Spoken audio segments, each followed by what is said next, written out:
দেশের উচ্চশিক্ষিত তরুণদের ২৮% বেকার, যা দিন দিন বেড়েই চলেছে। এর সমাধানে কর্মমুখী শিক্ষার গুরুত্বের তাগিদ শিক্ষাবিদদের। এমনকি সম্প্রতি সরকারের গঠন করা বিশেষ টাস্কফোর্সের প্রতিবেদনে বিভিন্ন কারিগরি বিষয়ে প্রশিক্ষণের সুপারিশ করা হয়েছে। শাকিল মাহমুদের ছবিতে নাজমুল ইসলাম নিশাতের রিপোর্ট।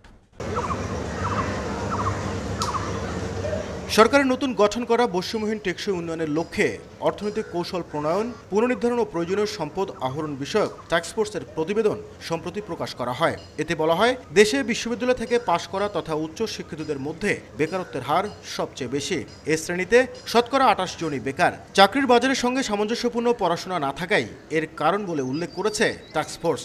যে খাতগুলোতে কারিগরি শিক্ষাকে এগিয়ে নেওয়া দরকার, সেই জায়গাগুলোতে এই প্রতিষ্ঠানগুলো দক্ষতার সাথে যথাযথ সুযোগ সুবিধা নিশ্চিত করে তাদের মানসম্পন্ন শিক্ষাটাকে নিশ্চিত করবে। টাস্কফোর্সের প্রতিবেদনে আরও বলা হয়েছে, ২০১০ সালে টারশিয়ারি পর্যায়ে বেকারত্ব ছিল ৪.৯%, যা ২০২২ সালে বেড়ে দাঁড়ায় 12%। অন্যদিকে ৮ বিভাগের মধ্যে সবচেয়ে বেশি বেকার রংপুর বিভাগে ৬.৯%। তবে রংপুর কারিগরি প্রশিক্ষণ কেন্দ্রে ২৬টি ট্রেডে ২০০৮ থেকে ২০২৩ সাল পর্যন্ত প্রশিক্ষণ নিয়েছেন ৩৮,৩৪১ জন।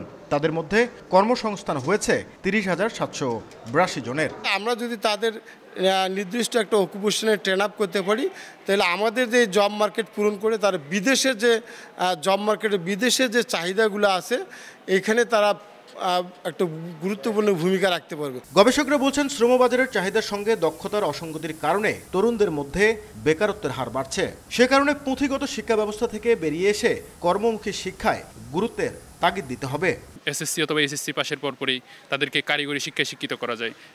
তার জন্য সরকারকে অনেক বেশি উদ্যোগী হয়ে কারিগরি যে শিক্ষা প্রতিষ্ঠানগুলো, এগুলোর সংখ্যা বৃদ্ধি করতে হবে। আমাদের লেখাপড়ার জায়গাটিও কিন্তু আসলে ওই সনাতন জায়গার মধ্যে না রেখে একদম নতুন করে ভেবে দেখা উচিত যে এই টেকনোলজি ডেভেলপমেন্টের জায়গাতে আমাদের সন্তানদেরকে আমরা কোন এডুকেশনটা দেওয়াবো। বেকারত্বের হার কমাতে জাতীয় বিশ্ববিদ্যালয়ের পাঠ্যক্রমে বাধ্যতামূলক কারিগরি ও বৃত্তিমূলক প্রশিক্ষণের ব্যবস্থা রাখা, বিভিন্ন কারিগরি বিষয়ে প্রশিক্ষণ সহ ১৭টি সুপারিশ করেছে টাস্কফোর্স। নাজমুল ইসলাম নিশাত, সময় সংবাদ, রংপুর।